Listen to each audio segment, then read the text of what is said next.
नमस्कार दोस्तों, मैं doctor Praveen Saxena, ENT surgeon. मेरा ये प्रथम प्रयास अपने ईएनटी चैनल प्रगमन नारायण मेडिकल एजुकेशन के पे एक आम आदमी से जुड़ने का प्रयास, ये बताने का प्रयास कि ईएनटी की कॉमन बीमारियां क्या होती हैं और उनके बारे में जागरूकता एवं इलाज के बारे में बताने की कोशिश। अगर आपको ये चैनल पसंद आए तो प्लीज़ सब्सक्राइब करें और कमेंट करके बताएं कि कहाँ कुछ कमियां हैं और क्या क्या हैं। हमेशा आपके प्रयास से मैं इसको और बेहतर करूँगा। आज का मेरा टॉपिक है सुनने की समस्या एवं बहरापन। ये वाकई ही एक गंभीर समस्या है। WHO इसको 3 मार्च को वर्ल्ड हियरिंग डे के रूप में सेलिब्रेट करता है। क्यों? क्योंकि ये इतना बड़ा है कि भारत में 6.3% ऑफ टोटल पॉपुलेशन सुनने की समस्या से ग्रसित है। इसको समझने के लिए प्रति 10 व्यक्ति में से 1 व्यक्ति को सुनने की दिक्कत है। बच्चों में प्रति 4 बच्चा 1000 में सुनने की समस्या से ग्रसित है। तो ये कितनी बड़ी समस्या है, लेकिन क्या इसकी सोसाइटी में कोई अवेयरनेस है? नहीं। जब तक मरीज डॉक्टर के पास पहुंचता है तब तक 5 से 7 साल उसके बर्बाद हो जाते हैं। वो कोई भी इलाज करता रहता है और जब तक सुनने की शक्ति बहुत कम नहीं हो जाती तब तक डॉक्टर तक नहीं पहुंच पाता। अतः इसके बारे में संपूर्णता से जानना कि ये क्यों होता है, इसका निदान क्या है और इसका इलाज क्या है, आज का ये वीडियो इसी पे आधारित है। सबसे पहले सुनना क्या है? सुनना एक अनमोल वरदान है, ईश्वर की देन है। सुनना एक हमारे शरीर में एक इंद्रिय है, इसे हम लोग कान कहते हैं। कान जो कि आवाज़ को लेता है और अंदर मस्तिष्क तक पहुंचाता है। इसके 3 हिस्से होते हैं, आउटर ईयर, मिडिल ईयर और इनर ईयर। आउटर ईयर जिसमें कि पिन्ना, कान का रास्ता, इसे ईएसी और कान का पर्दे तक आता है। ये आवाज़ को एक एंटीने के तरीके से इकट्ठा करके अंदर तक पहुंचाता है। फिर मिडिल ईयर सुनने की 3 हड्डियां होती हैं जो पर्दे से अंदर तक आवाज़ को ले जाती हैं, जिसमें कि मैलियस, इनकस, स्टेपीज। स्टेपीज शरीर की सबसे छोटी हड्डी होती है। इनके द्वारा आवाज़ कान के अंदर तक पहुंचती है। फिर इनर ईयर को हम लोग इंग्लिश में लेब्रिंथ भी कहते हैं। इसका मतलब भूल भुलैया एक गोल गोल सा ऑर्गन जिसके अंदर की तरल द्रव होता है, बाल होते हैं और नसें होती हैं जो कि आवाज़ को इकट्ठा करके दिमाग तक ले जाती हैं। तो इन 3 हिस्सों के जुड़ने से कान बनता है और आवाज़ को दिमाग तक पहुंचाता है। दिमाग एक वीडियो रिकॉर्डिंग की तरह, एक साउंड रिकॉर्डिंग की सीडियो की तरह इन आवाज़ों को सुनता है और रिस्पॉन्ड करता है। लेकिन क्या ये इतना सरल है? नहीं। आवाज़ को दिमाग तक पहुंचने में एक चुटकी से भी कम समय लगता है, क्योंकि सेकंड के फ्रैक्शन में न सिर्फ आवाज़ को दिमाग तक पहुंचना होता है, लेकिन बल्कि हमें सुन के उसको वापस रिस्पॉन्ड भी करना होता है। तो आवाज़ की इम्पोर्टेंस क्या है? बहुत। जब हम सोसाइटी में जाते हैं, अपने दोस्तों से मिलते हैं, तो वो आवाज़ जो उनसे बात करते हैं, जो उनसे हमारा तालमेल उठाती है, वो आवाज़ ही है जिससे हम जुड़ते हैं। जब हमारा बच्चा घर में शैतानी करता है, उसकी आवाज़ हम सुनते हैं तो मन खुश हो जाता है, ये आवाज़ ही है। जब हम कोई गाना सुनते हैं और मन हल्का हो जाता है, ये आवाज़ ही है। आवाज़ क्या है? आवाज़ हमारा समाज से, दुनिया से एक कनेक्शन है। और जब ये कनेक्शन टूटता है, जब ये सुनना कम होता है, तब आदमी तकलीफ़ में होता है, सोसाइटी से कट जाता है और एक तरीके से अपने आप को बाइकॉटेड फील करता है।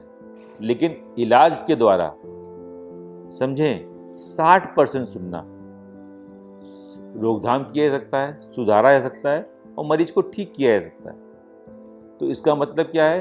अगर आप बीमारी के बारे में जानते हैं, आपके घर में कोई बुजुर्ग, बच्चा या बड़ा कोई भी ऐसा है जिसमें कोई सुनने की दिक्कत है, तो आप उसका इलाज करा सकते हैं। इसके प्रमुखता से लक्षण क्या होते हैं? इसके लक्षण हैं तेज आवाज़ में बात करना, टीवी की आवाज़ को तेज करना, किसी भी चीज़ को बार बार बोलने के लिए कहना, या फिर तेज आवाज़ की जगह में काम करना, जिससे कि आप हाई रिस्क हो जाते हैं ऐसी दिक्कतों के लिए। कई समस्याओं की वजह जेनेटिक भी होती है। इसकी वजह फैमिली में चलने वाले ट्रेट्स होते हैं कि माँ बाप को दिक्कत है तो बच्चे को भी दिक्कत है, ये भी पाया जाता है। तो सही चीज़ की जानकारी सही तरीके से डॉक्टर के पास जाना, सही समय पर डॉक्टर पे जाना, इस अनमोल देन को बचाने का सबसे संपूर्ण तरीका है।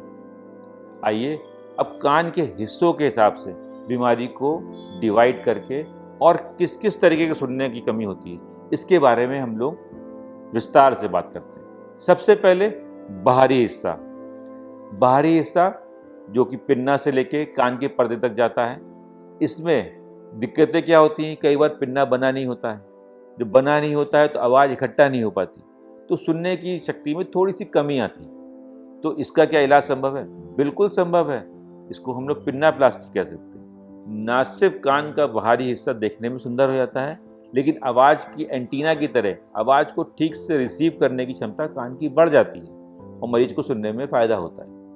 ये जितनी जल्दी किया जाए मरीज के लिए उतना हितकर है, ये तो धीमे धीमे नसें कमज़ोर होने लगती हैं। इसके अलावा छोटी दिक्कतें जो कि मरीज को काफ़ी दिक्कत करती हैं, जैसे कान के रास्ते में मैल होना, फफूंद होना, कान का बार बार बहना, जुखाम की वजह से पर्दे का मोटा हो जाना, ये सारी दिक्कतें कान के एक्सटर्नल ईयर की दिक्कतें हैं। इनका इलाज आदमी घरेलू इलाज से करने लगता है।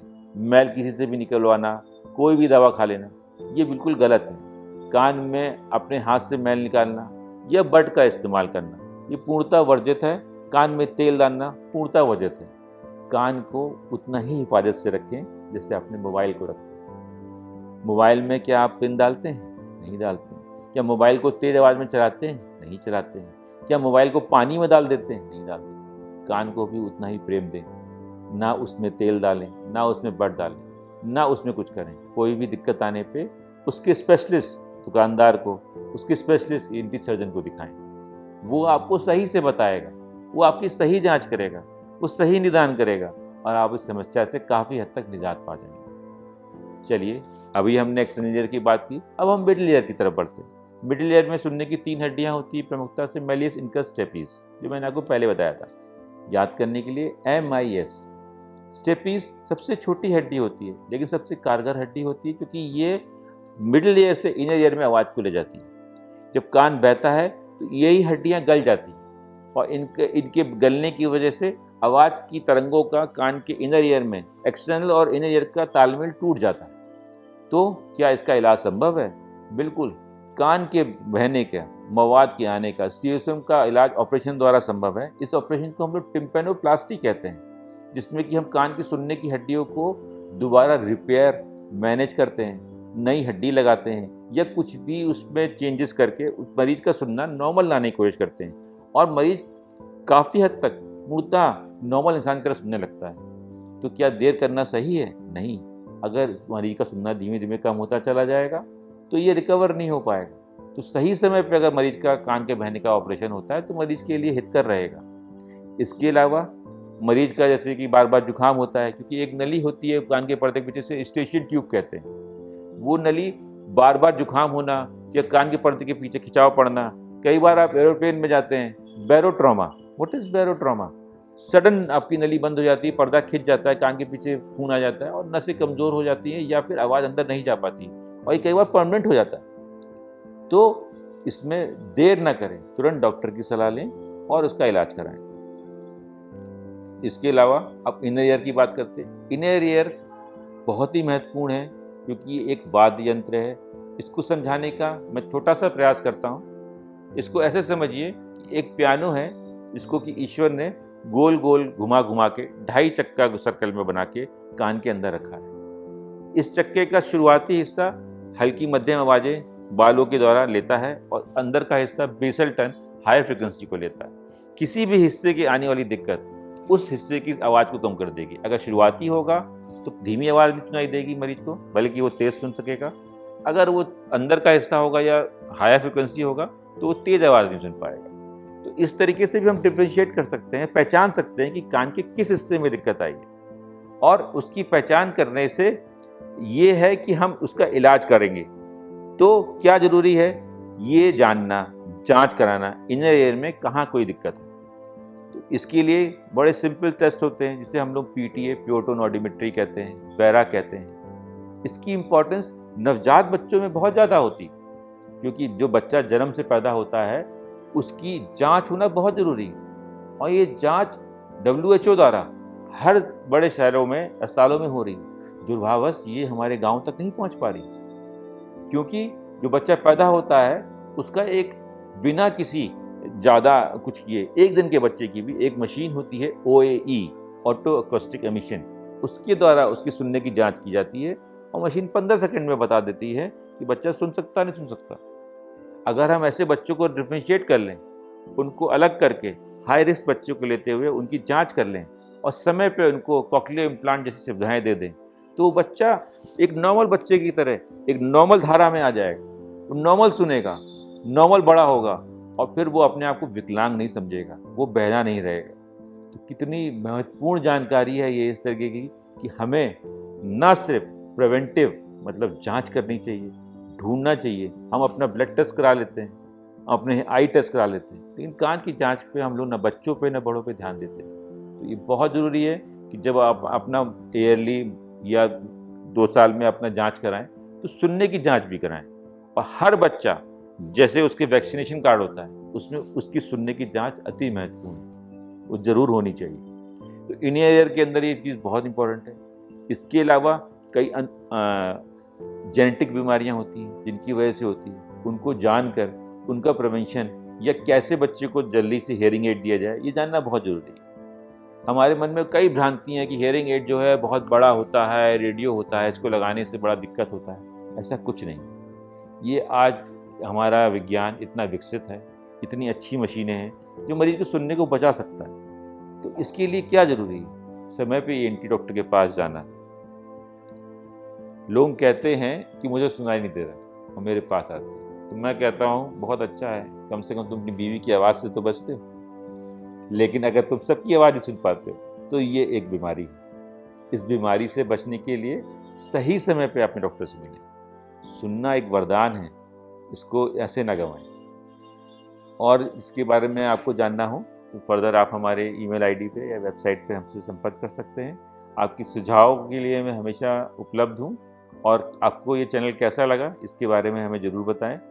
मैं स्वप्रेम आपसे विदा लेता हूँ। मैं doctor Praveen Saxena ENT surgeon दोबारा आपसे इसी टॉपिक पे या अन्य टॉपिक जो आप चाहें उससे आपसे दोबारा मिलूँगा। तब तक कि आपसे आज्ञा चाहता हूँ। धन्यवाद।